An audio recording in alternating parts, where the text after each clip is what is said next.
Hi, good morning to everybody coming from East Africa, Nairobi, yeah. And good evening, or is it good night to... It's good evening, good night, yeah.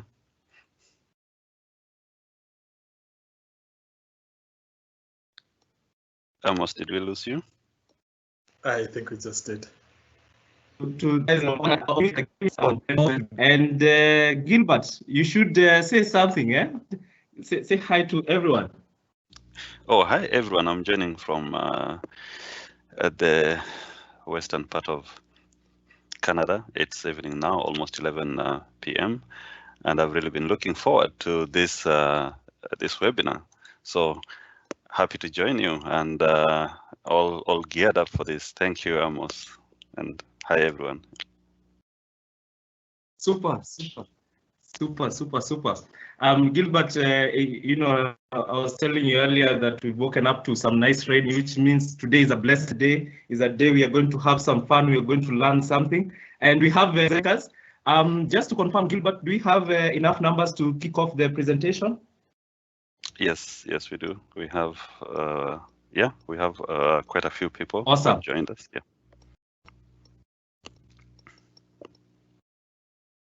Amos, I think we are losing you. Are you there? Great. On these PowerApps, and we have who are joining us. Yes, you can hear me, Gilbert. Yes, I can hear you now. Go ahead. Yeah. Hello. Yeah, I can hear you. Hello.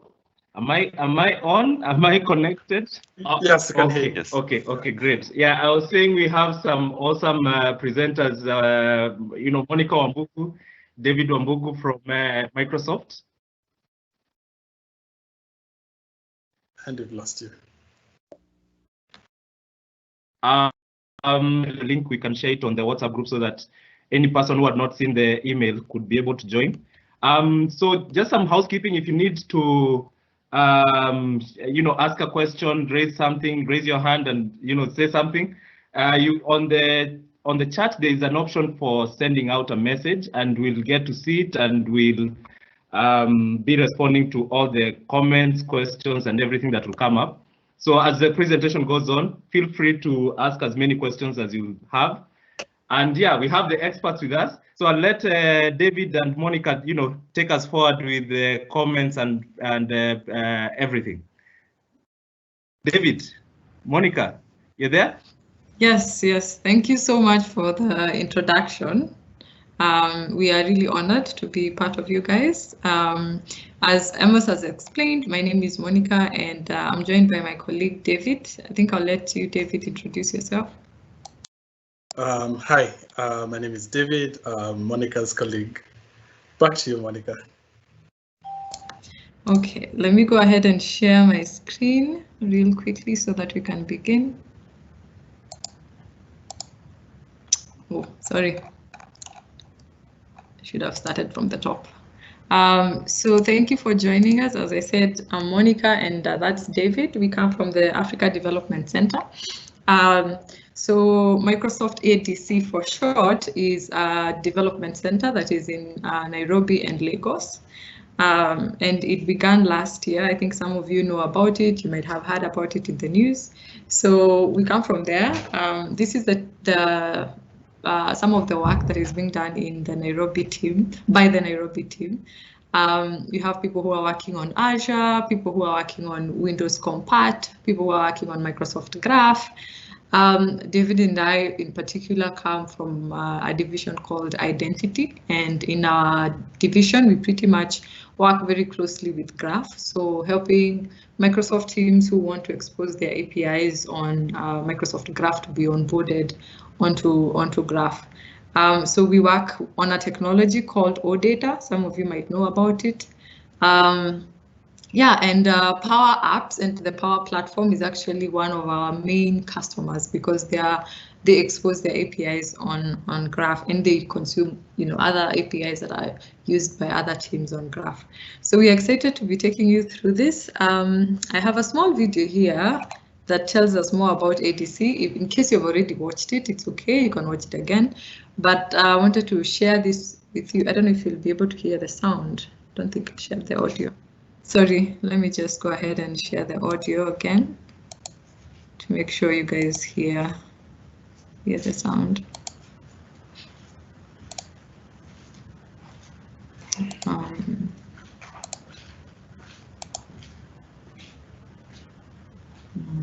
Okay,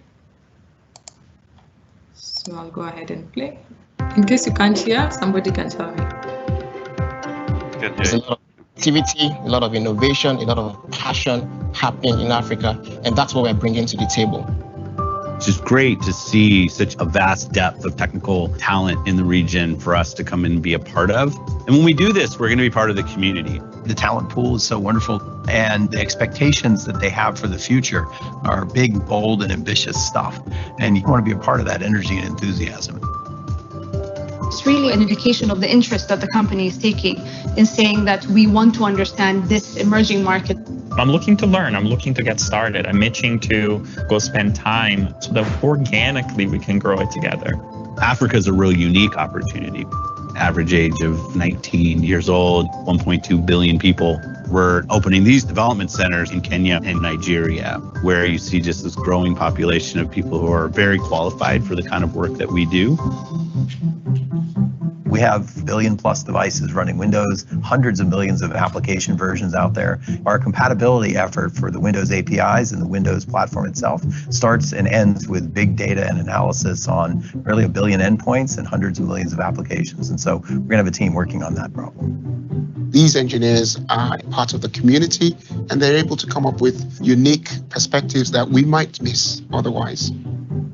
Our focus in Lagos is going to be around our mixed reality services. Mixed reality services is the thing that makes our mixed reality devices, from phones to tablets to, of course, HoloLens, connect to our intelligent cloud.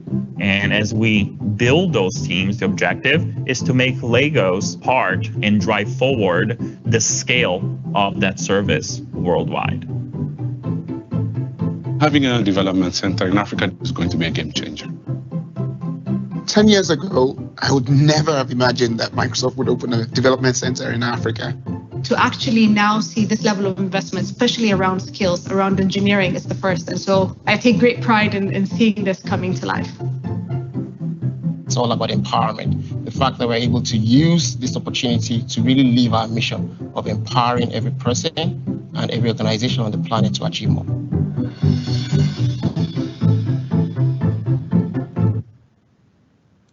Okay, so thank you guys for that. I hope you have enjoyed that. I wanted to take just a few minutes to talk about the ADC, because as Africans, I think it is important to know about these opportunities, and also there's a lot of opportunities, a lot of hiring opportunities that are there. So please check out our website, microsoftadc.com, and please go ahead and apply for positions there. So back to the topic of the day, Power Platform, and specifically PowerApps. It really ties in closely with Microsoft's mission, and Microsoft's mission is to empower every person and every organization on the planet to achieve more. And when you think about that mission and then compare it to what PowerApps does, it's like it's a one-to-one mapping.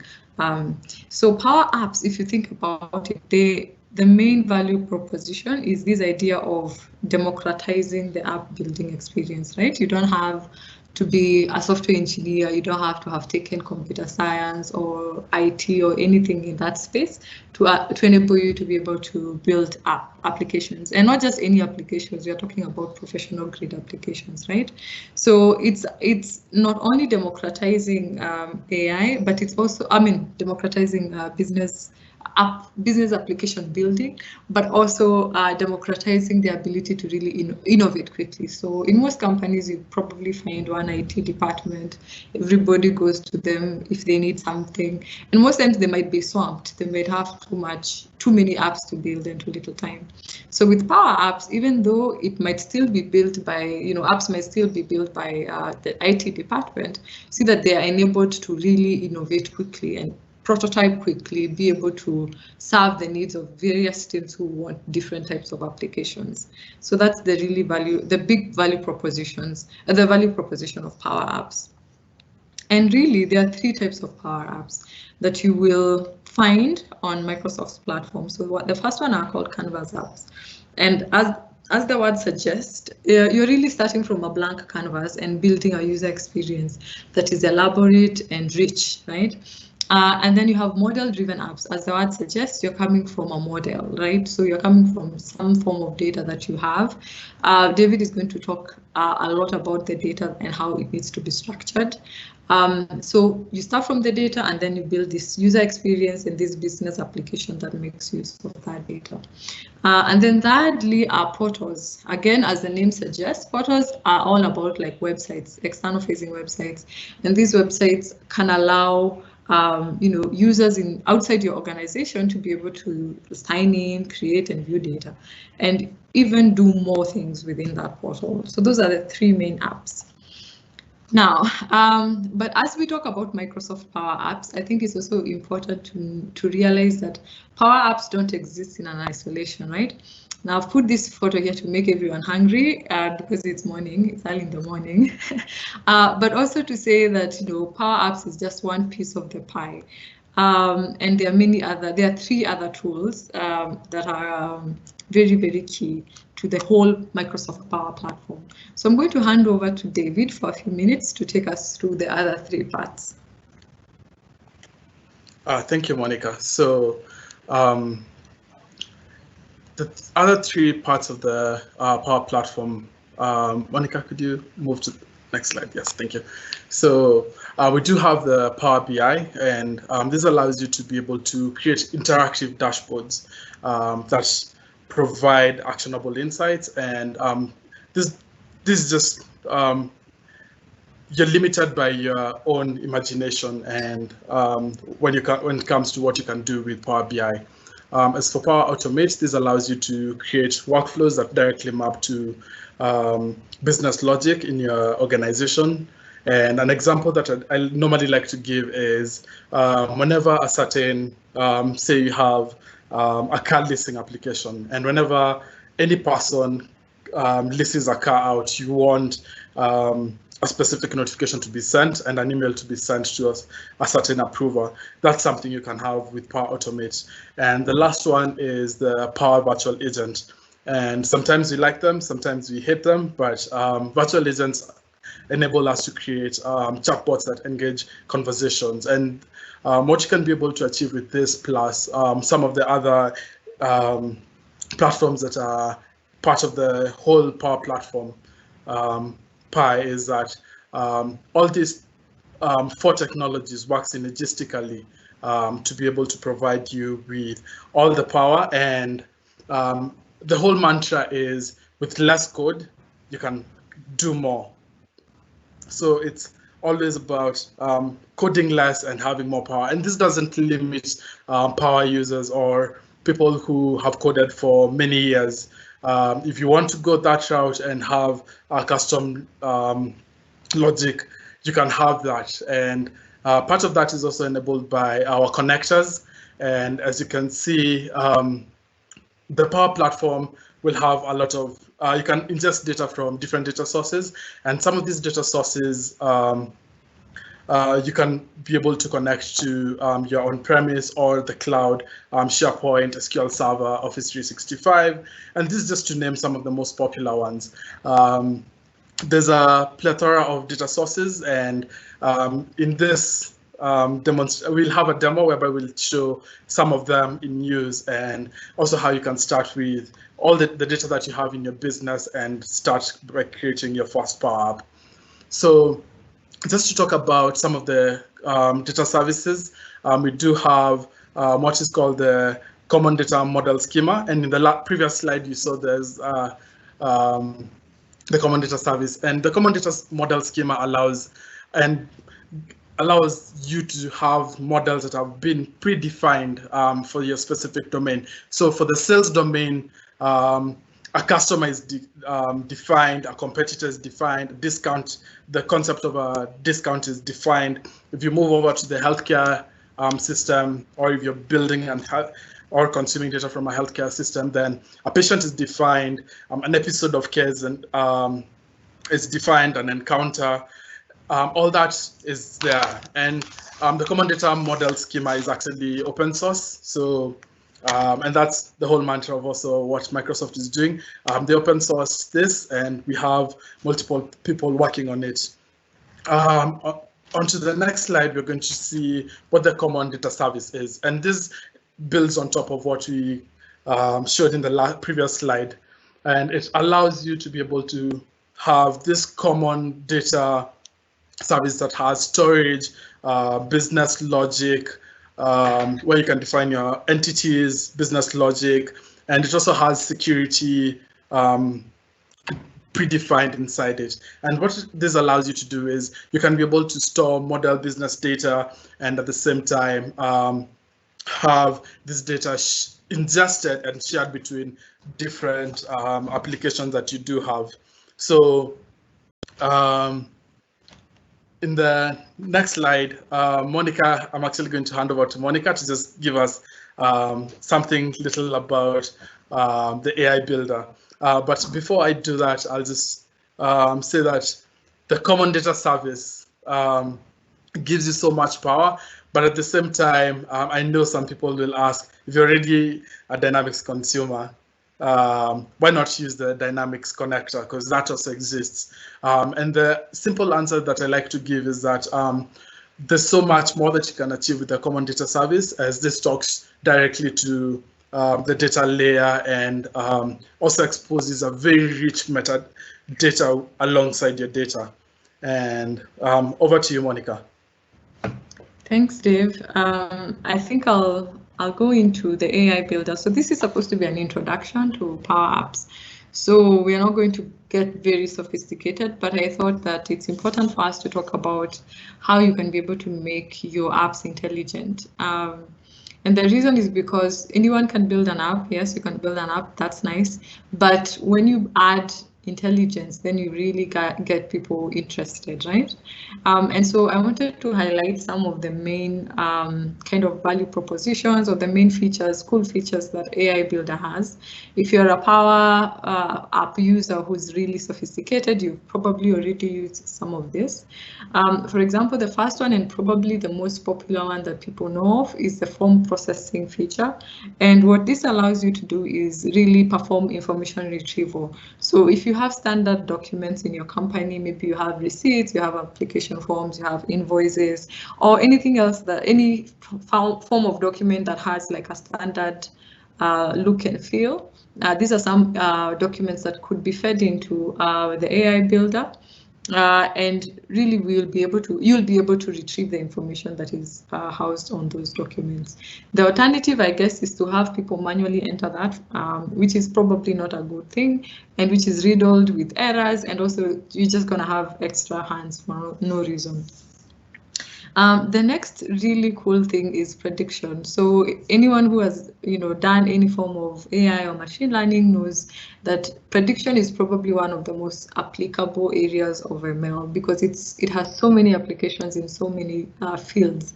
If you're in the banking industry, for example, you're always trying, when somebody walks through the door, you're trying to figure out, is this person going to repay the loan that I give them or not, right?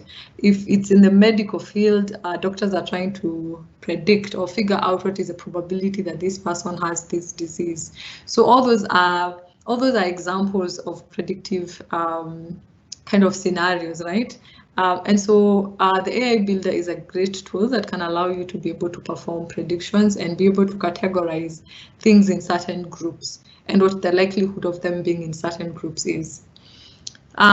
We have object detection. So object detection is an application of like the computer vision side of the AI Builder. So if you are in a company where you deal with images, maybe it could be people in the field who go out and they take some form of images, or it could be any form of image, and you want to be able to pick out certain things within that image.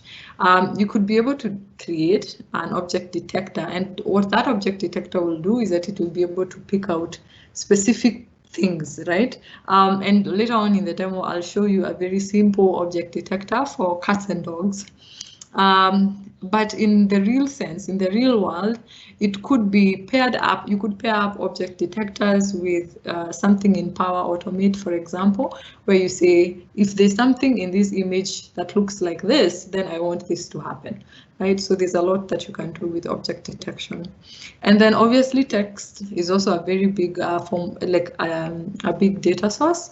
So we are also doing text classification.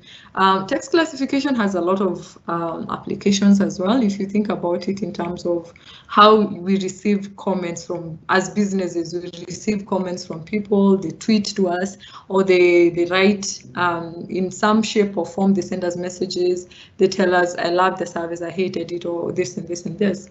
You could be able to classify text in different groups and maybe even say, this is a positive tweet, a negative, and neutral, for example. That's just a simple example of text classification, but there's a lot you can do with text beyond just that. So I've included a small link that has information on pricing. So that's not just pricing to do with the AI builder, but pricing in general of PowerApps. So you can go ahead and check out that link. Maybe to hammer and to talk a little bit more about the AI builder. And also just for the benefit of all of us. So the idea here, especially with regard to PowerApps, is that you could have an app on the end, the end user has an experience with an app, but that app is making use of a model in the background, right? So for example, I've given an example down here, and if we start with the end on this side, I hope you guys can see where I'm highlighting. You can imagine it could be a nurse, something like a nurse, and the nurse is trying to enter data. You know, new patients come in, she or he enters the data for these patients. And the idea is this app could potentially just do a simple prediction. What is the likelihood that this person is diabetic? And what is happening is that app could be making use of a model that has been trained using data points that are related to, you know, being diabetic or non-diabetic, right?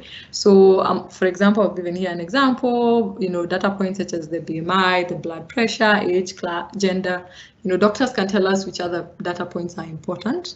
So assuming that you, in the medical profession, for example, you have access to that kind of information or that kind of data, then you could easily build a model using the AI builder and then connect your application to this model and then be able to make those very cool predictions. So that is it for the AI builder. I hope you guys go out and try it, and especially after I do the small demo. So the demo that we're going to go through has three main objectives. So the first objective will be to show you just simple how to input and retrieve data from a data store. So for my part, I'm going to do with Excel, but we're also going to see something else that's a little bit more sophisticated. And then we also want to see just simple things like sorting, refreshing, searching. Now, if you're a PowerApp user who has been using PowerApps for many years, you probably know that, you know, you can do a lot more than that. I would get into all those details, but I think we will. I'll give you an extra link. There's an extra link for at the end of this presentation. There's that link that really gives like a whole, like a lot of other projects that you could do and many other features that you could try out on your PowerApps. So let me go back, and then finally I'm going to show you that simple AI builder that I built yesterday actually for object detection.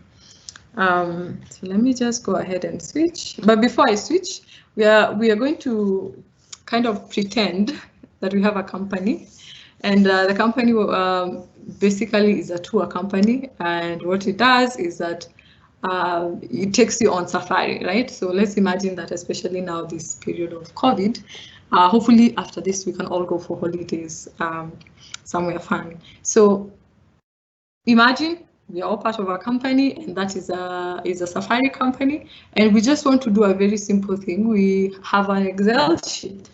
I'm going to stop sharing and share something else real quick.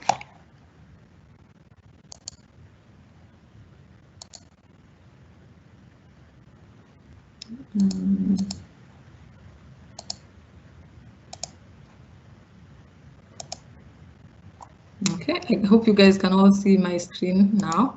So this is kind of like the file that you're going to show. Let me delete that for a sec. Pretty much think about it in terms of like a database table. But this is coming from Excel, but as I said, in the real world, it's probably going to come from Dynamics 365. Oh, it's going to come from some other source. So what we have here is one, we have a title. So for example, we're taking people to Amboseli. They're going to stay in this hotel. They are going to do a full board meal plan. It's going to cost them 1,300 USD. That's very expensive, but it's for 5 days, so it's fine. And this is the time that this offer expires. So this is just an example of the data that we're going to deal with. So the first thing we'll do is pretty much go to get to this page. You go to make.powerapps.com. Pretty much comes to this page, but I can go ahead and refresh just for showing all of us. Right, so you can see already that it gives you different options. You can be able to make a Canvas app, a model-driven app, a portal, right? The 3 types of apps that I discussed earlier. Since we are using Excel, I'm going to select Excel Online, and I'm going to select a file that I've saved in my OneDrive. So the Excel file that I just showed you, there's a copy of it on OneDrive that I'm going to use.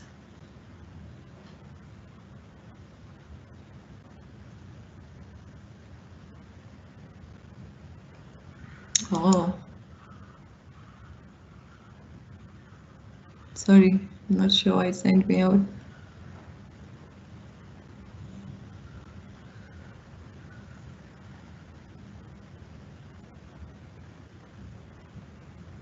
We wait. Oh, this is strange.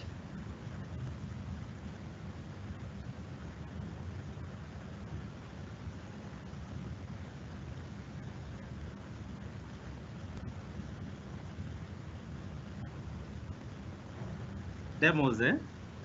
I know, and I thought I sacrificed to the demo gods. Yeah, 2 minutes ago, it's always working, then, oh, okay. Yeah, login attempts and then this exited. happens. What? Let me just kind of close this whole page. Maybe open a new one. Maybe I should also get mine started earlier. I thought I had just log in. sacrificed. Let me try this again. I had sacrificed to the demo gods yesterday, I think, but they don't. Maybe they didn't accept my sacrifice. You didn't bring the best goat. I know. I think maybe I sacrificed something that's not right. Okay, and now it works. So this is the file. And in particular, let me just minimize this. So I have the packages, what I'm calling packages, the different packages.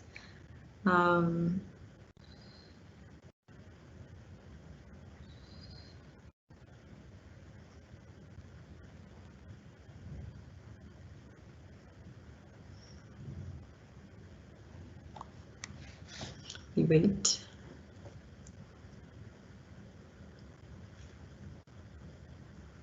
Okay, so what has happened automatically is that PowerApps has actually taken my data and already created some form of an app from that, right? So this particular app I can actually just go ahead and play it for you to see how it looks, right? But this is probably not how I want it to look. This is not what I have in mind. You are probably going to start from designs that you already have, so this might not be the process you take. And then there's what you're trying to accomplish from that. But for the sake of this demo, I'm just going to show you how to kind of edit and make this kind of app better. So as you can see, I'm in kind of like the design makers mode. That's the page you're seeing. And on the left-hand side here, you have different screens. So for example, I can say I have 3 screens. I have a browse screen, I have a detail screen, and I have an edit screen. At the top here, I also have like different actions. So for example, I can be able to insert different things. I can be able to insert a chart. I can be able to insert icons, so fancy icons like this button, the add button, the sort button, the refresh button, all those fancy buttons. You can even see that there's an AI builder, and you can actually add something like, let's say, an object detector, right? These are premium features, but you can see that you can be able to add, if I had an object model somewhere, I could potentially add an object detector here that would allow people to upload their images or scan their images and then be able to detect whether the object is there. And so on the right-hand side, so if I was to select any of these elements, on the right-hand side, you see that you can really edit a lot of things here. You can edit the font size, the weight, all these fancy things to make it look and feel how you want it to look and feel. So just for demonstration purposes, I'm going to show the first one. So let's say I don't want the hotel. Also, maybe just to highlight that here there's a small formula at the top. So I've selected this my window resort element, and then it has shown that this is displaying the hotel.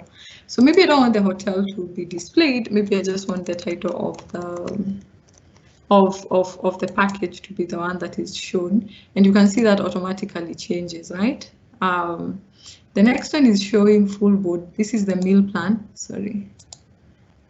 Yeah, maybe I don't want that to show up. I want something else. And for this, I'm gonna show, let's say, the offer expiry. But something else that's kind of fun is that I could even, on this formula, I could append my own text very easily. So I'm just gonna append some text. So for like Power App gurus, this is probably very low level, but I think for anybody who's new, hopefully this will be helpful.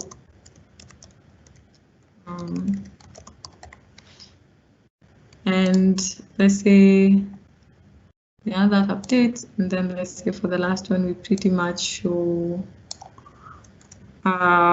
maybe cost, right? Cost in dollars, and then perhaps also append something. So this is like a very simple. Has it changed or not? Oh, sorry. Don't know why I always do that. So yes, so that has appended the dollar. So that is kind of like, this is a view of all my packages that are there, and I've kind of just shown you how to edit the first screen, which is the browse screen, right? So let's say I want to edit the detail screen, which is kind of like if I want to zoom in a bit more into each of this. As I said, each of these could be edited, and I would really encourage you to make use of this right-hand side. Any of these elements is really up for grabs. You could change anything and everything to make it really look how you want. You could change the color, you could change, what should we change next? The size, it's all up for grabs. Anything that you feel you want to highlight or zoom in, you could pretty much go in there and change. And then going into like the that screen, this is also pretty neat because you could, let me display it so that you can see how it looks. This is how it looks. Maybe I don't want it to look like that. Maybe I want people to be able to edit the title before anything else. So even in terms of like the ordering of these things, I could pretty much come here and change the order. So let me say I swap the cost with the title. So let me select cost for now. I would need to come here and unlock this, and then come down here and change. So the XY variables in this particular case just determine the position, and I could come here and say I want it to be at the end and switch this to kind of be at the front. You can see as simple as that, and they have changed. But you can go ahead and play around with each of these things in terms of the height, the width, the orientation. All of these things are up for grabs. Something else that you might also want to do is maybe make some fields mandatory. That could also be, let me just play it for now for you to see, so you can see how it looks, right? but you might want to kind of add a little bit of what you'd call like form validation, so to speak. So you can go very complicated, but for the sake of just showing you, I'm just going to show you a very simple thing in terms of just making it a required field. Let me select something. So let's say the Amboseli one, the title. And I could come here and make sure that this is something that is required by simply changing that to true. That will automatically add an asterisk and make sure that, you know, nobody can input data without this being this field not being there, right? It will give a very big warning, a very big error, and the error itself can also be customized, but we won't get into that for now. So that's a basic like Power App, but just to switch gears a bit, because I've talked a lot about the AI builder, I really wanted to show you something about object detection. So most times when you open your Power Apps, you'll see it on the left-hand side. You'll see an AI builder here, and then you'll have the option to build your models. So for example, for me, I have selected this object detection option, right? You can see there are a few other, like the entity extraction is in preview, and even the text classification that I explained is also on preview, but I'm gonna kind of show you the object detection. We're not going to create a new model right now because it might take a bit of time past what we have, but I'm gonna show you an app that I've already built. So this is an app I built yesterday, and just to show you what I used, this was my data. Let me make them extra large. I pretty much just had dogs and cats. It's a very simple thing, and my data set also has a lot of problems because it doesn't have variety. I just have like one cat, one dog. In a more representative sample, you'd want a dog surrounded by a horse with chicken, with like a lot going on, with like a vehicle. Like you'd want a very busy kind of image, and within that image, you want to just pick out what the dog is. So my data is definitely not the best, but for the sake of demonstration, I think it will suffice. I'm gonna edit it a bit just so that you can see the process I followed.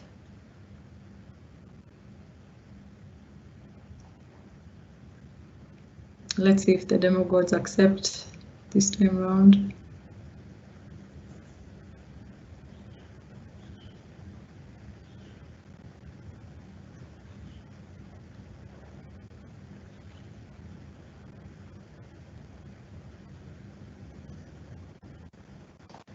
Okay, finally.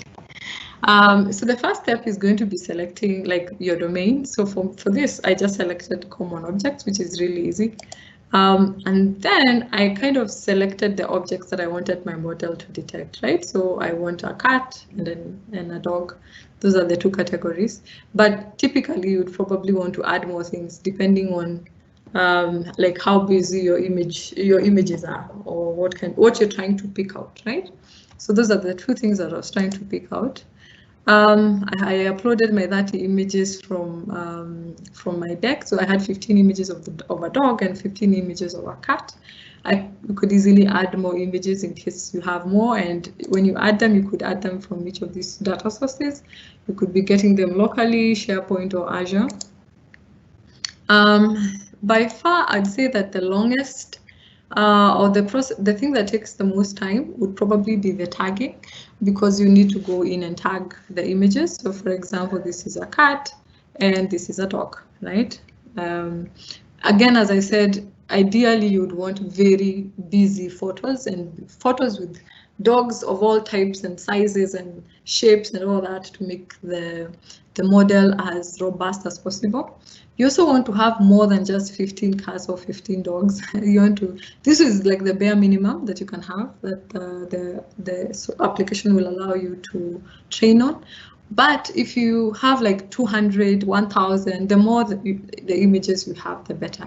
So the tagging might be what might take a bit of your time, because you have to do that manually. And then finally, you simply go ahead and train your model. So because my model is, I'm going to overwrite what I've already trained to show you the retraining. But because my model is really small, it trains really quickly. Now, if you have a very big, data set, if you have thousands of images or hundreds of thousands of images, then obviously the training will take a bit of time. And that's why it actually suggests that, your model is training, it will take a while, close and come back later. But what I noticed earlier with mine is that it took very few minutes, just because it's really not that complicated to train. Also, just for the sake, it's still training. But I think I can show you, let's see how long it takes. If it will take shouldn't take too long. But as it trains, I could show you, I guess, a quick test using an image. So it's important that you, like for this particular test, I'm using an image that I did not train on, right? So that I can be able to validate that, this is actually doing what I want it to do. Otherwise, you'll have trained it using the same image and then test it. That doesn't work. So it's important to test with kind of images that the model has not seen before, because if you were to deploy something like this into the real world, you would want it to see, it would be presented with images that it has never seen before, if the model has a persona. So you can see it pretty much. This is I think this is using what I had trained before. So it's estimating with a 97% probability that this is a dog, and it's estimating with a 93% probability that this is a cat. So this is a really simple model, and you'll see down here that it has given me a small warning to tell me that this is not like a very good model. This 100% looks a bit too high in terms of my accuracy. And part of that is because I have very few images and they're not diverse enough. So if I had like more variety, I would actually make sure that my model doesn't overfit and that my model is actually very robust. So I think I'll pause there and hand over to David. I'll stop sharing my screen for a second and then hand over to David to show us a few more things. Hi, Monica and David, you can hear me? Yes, we can hear you. Yeah, great. Probably before we move on to the next bit, I'm seeing a number of questions, and David, okay. I guess you've responded to quite a number of things. Probably it would be good so that they don't accumulate too much at the end of the webinar. So Victor was asking about, he's interested in being considered as part of the Power BI team and being, please guide. Yeah, Victor, as I told you, you could join with the WhatsApp group. We'll also share a feedback form, and you can leave your details so that later on you can present. Hilary was asking about using XML as a data source. I know, David, you already responded.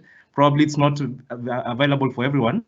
David, do you have something to say around that?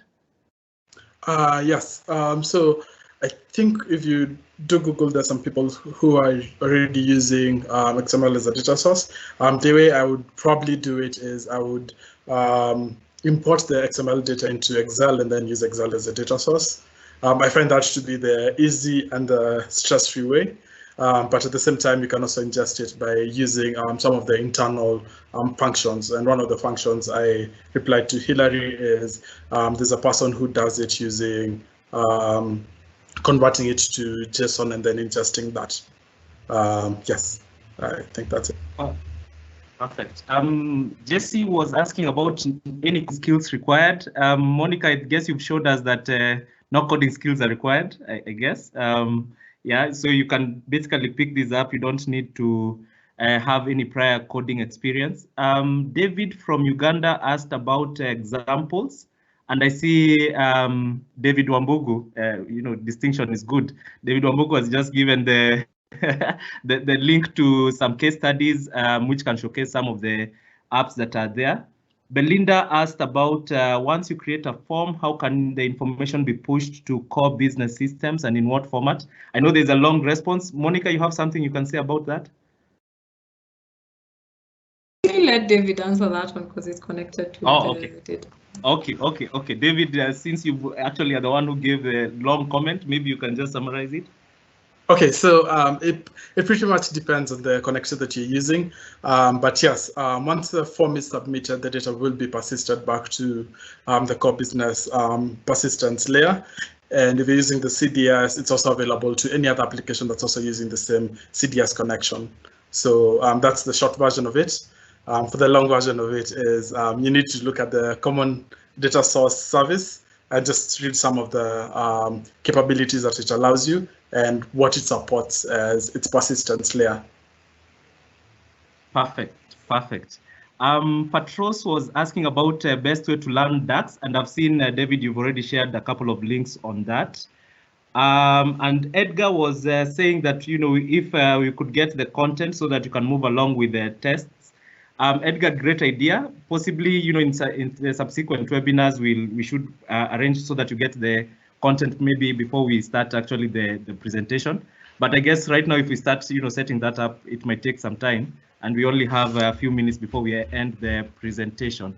So I'm seeing more questions are coming in. We'll keep looking at the comments and, you know, giving feedback. So I guess, David, over to you.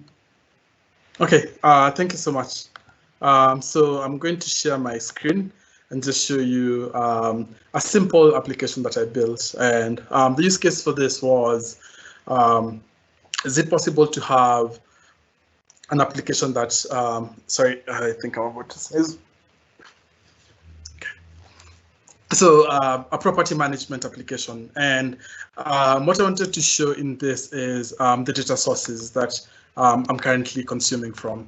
So in this, if you click to the view and data source, you can see that I'm using Twitter and Excel, because Excel is actually really easy, but you can also add another data source. For the sake of brevity, I will not add an extra one, but you can, if you come to this, you can see all the different ones that are supported. And the good thing is that you have most of anything that's on Azure, you have access to it, and there's a connector for it, or you can still use the common data service or the experimental version. The difference being there's new things that are in the experimental version that are exposed in the API layer, and you can work with that if you really have some coding experience. Just to showcase what I built and the way I integrated it, is that I really wanted some of the employees in my system or myself to be able to slack off at sometimes. And since I'm a Twitter addict, I added a Twitter feed that I could access from the application. So I'll just go to the Twitter screen. This is what you'll see. And the way I coded this up is that I have a gallery, and the gallery is the same thing that Monica showed you earlier. And it's a list. This is a vertical gallery showing you the list of items. And the items, you can select them here and set the items. I think on Monica's slide, it was on select, because she was really working around with the transitions, how you enter data and all that. On my side, I just want to show you the items, and what I have here is twitter.home timeline. And this is what we can see. If you want to switch this to something else, you can switch this to, let me switch to Twitter. What's the other thing? I want to search a tweet. And in this case, my search query is going to be any suggestion. PowerApps. Let's use PowerApps. PowerApps. Spelling is horrendous. And if I do click enter, search tweets, if I click this, you can be able to see what the data is and what is being fetched if you want to work with a data record. And what this table helps me to do is that once I'm binding these things, what do you call them? The data items to the gallery, I can be able to use the columns here at the top. So in this case, I just want to change something very simple. That's the subtitle. And what I want to do is, instead of having the subtitle data item, the data that's binded to it should be that. I want to change it to, and it's gone. Oh yeah, it's here, tweet text. So the Power Platforms allows you to see extra things. Like when you're interacting with the data, you can also see, in this case, I want to do tweeted by. I want to switch it to tweeted by, and then the title is going to be the tweet. So this is going to be tweet text. And this just shows that at any point in time, as David had, no, not David, someone had asked if you need any coding experience.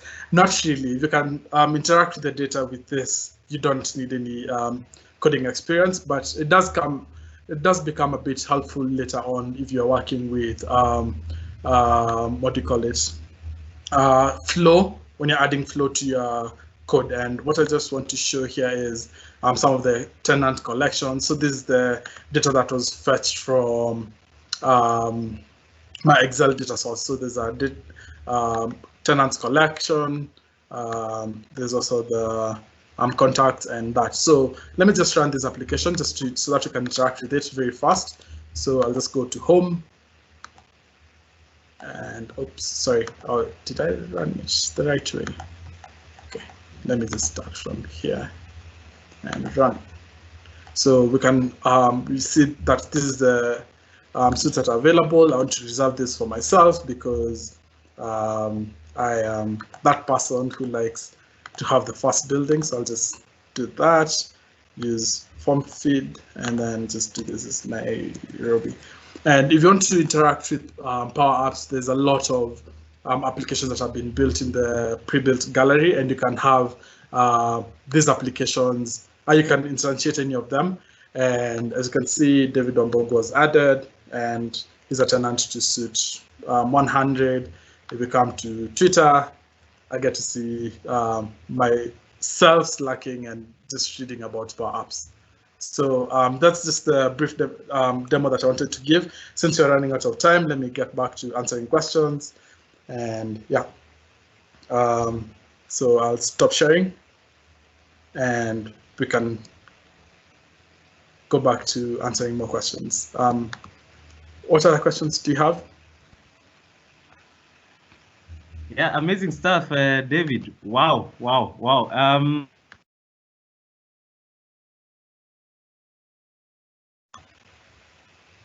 Getting the presentation. I'm also thinking anybody who had registered or my internet. I told you challenges. Yeah, you can hear me now. Yes, yes. Okay, perfect, perfect. I was saying. And you're gone. I was just saying, I think we'll prepare it as a content pack. Hello? Yes, we can hear you. Can you hear me? Yes. Keep on going. Oh, okay, okay, great. Yeah, so we'll prepare it as a content pack and then possibly share after to anybody who had registered, and those guys will leave their contacts on the feedback form. And Kiwendo, you also asked if it is possible to join the user groups. We initially had the SharePoint user group, but now it's transitioned to what we're calling the digital workplace transformation. So we cover topics from everything, Azure, Power Platform, Power BI, Power Apps, Flow, or not Flow anymore. Are we allowed to say Flow? I think Automate is better. Yeah, Automate. Okay, okay. Power Automate. But sorry, my apologies. Yeah, so all those topics we talk about quite a number of things, and you know there are different people with different expertise. Yeah, and you can get to also share your expertise. We are happy to accommodate everyone and you know get to hear feedback. So we shared the feedback form. If you have a moment, you can please you know give us some feedback. I've seen another question from Jesse. Can you publish the apps on Play Store, Apple Store, and Android Play Store? David, Monica, who wants to take that? Let me take that. So kind of. So the answer to that is kind of, and the reason for that is that the Power Apps require a very specialized runtime. So the way you can publish it is you can publish it for consumption on Android, but then the people will need to download the PowerApps runners for Android or iOS. But yes, you can still use it. At the same time, all applications are published as web apps, so you can also use the URL, and it looks really good on phone. It really does. So I'm not sure if I've answered that question very well, but if you want it to run natively, it will need the runner. Otherwise, you can publish it as a web app. Perfect. So something else, I guess, also when it comes to what we've just discussed and the earlier questions, how do I get started? If I am not, in our organization, we do not use Office 365, or I'm not part of, like I don't have all these. So how do I get started? If I've seen this, it's interesting, it's awesome. Yeah, so how do I get started? Maybe one of the suggestions I could recommend is you could get, like, some of what I have shown you, actually you could get on like a trial. So I would suggest you just go in, sign up, maybe to just demonstrate to your leadership or to somebody else, that this is possible, this can be done. You can go ahead, register and sign up with just your Outlook or whatever Gmail account you have. You'll get a trial period, and then during that trial period, you might be able to demonstrate, just to show that you can actually build an app. You might be getting it from, let's say, Excel or something else, but at least you'll still be able to demonstrate the value for that. And you'll be able to learn a lot of things about PowerApps. I don't know if, David, you have any other recommendations? That's a very good answer, Monica. What I just want to add on is that if you work in the healthcare industry, or government or non-profit, or an educator, you can get access to PowerApps for 6 months, especially right now when there's COVID-19. Yeah. So there's just some head to benefits PowerApps. of COVID. Yeah. So you can use that. Okay. Perfect. So there is one more question by Edgar. How is the security around these? I know we are almost running out of time, probably a few more minutes, but yeah, we'll take probably 2 more questions. But David or Monica, you can take this question on how the security is around if I'm to expose the apps outside my organization. I guess there are 2 questions: exposing the app outside my organization network, and the security. Let me take that one. So for the exposing the application outside the organization network, that's possible, and I guess you get to define what the specific rules you want while you're publishing it. As well, for data security and actually a lot of fine-grained security, if you do use the common data service for your application, then you get to benefit from like very fine-grained entity, and also not just the entity itself, the entity fields. You have fine-grained security on who can edit that, who needs what, and that's baked in. So security is baked into the platform, but you just need to choose the right things for your application depending on your security needs. Super. I guess we have about 3 minutes remaining, so that we can end the current webinar. Probably another question is, this is an intro. So Monica, David, how about something more advanced? Are we going to be expecting some more advanced series around the PowerApps? And what are your thoughts? Yeah, so we've kind of been torn. We wanted to do a Power Platform, kind of like showing the entire, like the whole suite of products, not just PowerApps, but PowerApps, Power Automate, and maybe even the virtual agents that are kind of maybe newish. So we want to hear, maybe this is a great opportunity to hear from the audience in terms of, would you like to see more PowerApps, or would you prefer perhaps more things maybe with virtual agents or with the Automate? We are really open. it's going to be up to the public to decide. We'll take your feedback and then we'll act on it. Yeah. Yes. Super. David, you have something to add? Maybe just one thing, and you can also indicate if you want to show a code approach, or do you also want just to see the no code approach? Because most of the times with the Power Platform, you can, like we said, less code, more power. So, but if you wanted to have, maybe you wanted to know how to have your own plugin, or maybe use an Azure function to do some specific business logic, I think we can also accommodate that in a future, segment of the series. Super. So I guess it's top of the hour. Thank you so much to everybody who's joined. Gilbert, are you there? Yes, I'm here. Thank you. Okay. Just to confirm, how many guys did we get to attended the webinar? Quite a good number, around 50 people. Yeah. Good stuff. Good stuff. Good stuff. Thanks to everybody who joined. As Monica and David have mentioned, give us the feedback if you want to see more about Power BI, more about Power Platform. Do you want the entire Power Platform? Or I was told not to say Flow, Power Automate, or anything else. Just give us the feedback. Join the WhatsApp group.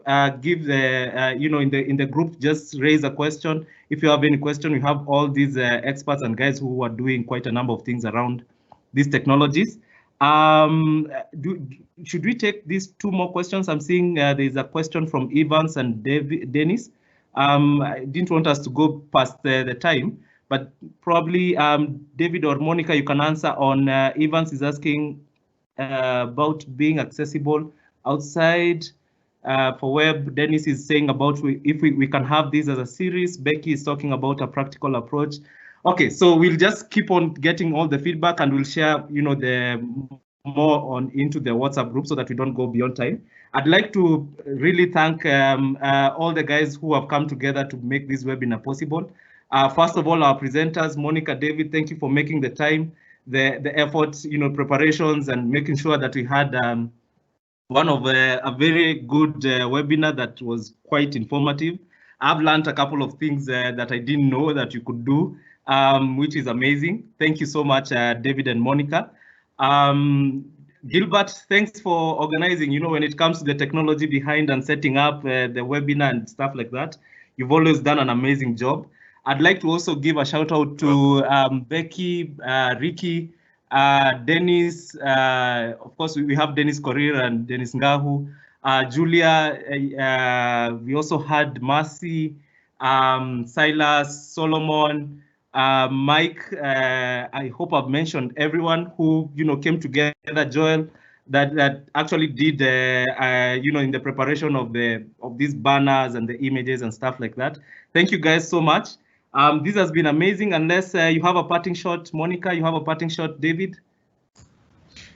Maybe my parting shot is just to say thank you for having us. We really enjoyed this and are looking forward to the future. Super, super, great, thanks. Have a good weekend ahead. David, you have any party shot? Can I sing? Yes, please. I'm joking. I am joking. It's been a pleasure, guys. And we're looking forward to the feedback. So just throw anything that you want included in the future series, and we'll try to tackle it to the best of our abilities. Awesome. Gilbert. Oh, I didn't get you. I lost you. I'm asking whether you have any parting shot. Oh yeah, I just wanted to say that this has been amazing. There's a lot of information there at all levels, and we are looking forward to the feedback from the attendees. I could see that there are lots of questions which made it interactive, and we are very thankful to that. So looking forward to the feedback form, as well as looking forward to the next event. Yeah, thank you. Awesome. Then I guess it's top of the hour. Sorry, we went overboard by 3 minutes. Next time we'll try to make sure we keep it on time. But thanks, guys, everybody who's joined, and we are seeing all the feedback that is coming in. Amazing. Unless there's anything else, can we end? Can we end? Great. You're on mute, so. All right, all right. Bye-bye. Okay, thank you, guys. Bye-bye. Enjoy the weekend ahead. Thanks. Thank you. Bye.